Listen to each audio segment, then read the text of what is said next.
Welcome back to the Big Cheese Podcast, where we interview this week's most influential person, Maurice Allen. Thank you for having me, Jerome. I have to say, it feels good to get off the old dogs.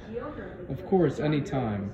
In case the viewers at home are unaware, Maurice is a survivor of the Tulsa race riots located in Oklahoma. Describe your experience, Maurice. I was just in the old gin mill, having some of that giggle water, and watching the hoofers. That's when I saw a group of hard-boiled men start walking down the street, and I knew they meant business. Wow, that would have given me the heebie-jeebies. They walk into the bar, and they said, "This is our town. Scram!" That's when they started taking people and killing them. They started to kill Jerome. They took my best friend and murdered him, Jerome. That was by far the worst moment of my life.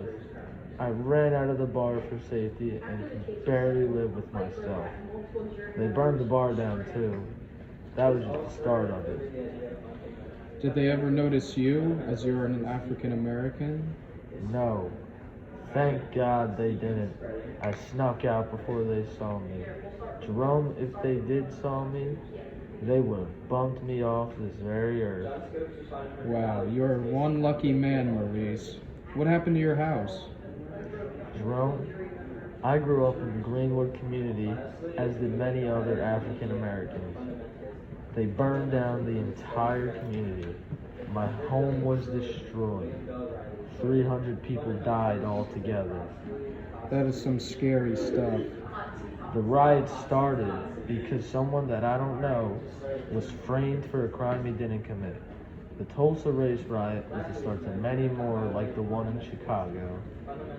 Well, thank God we live in Boston. Well, that's all the time we have on the Big Cheese Podcast. Thank you for tuning in, and thank you, Maurice, for being our guest. Thanks for having me, Jerome. My pleasure. Good night.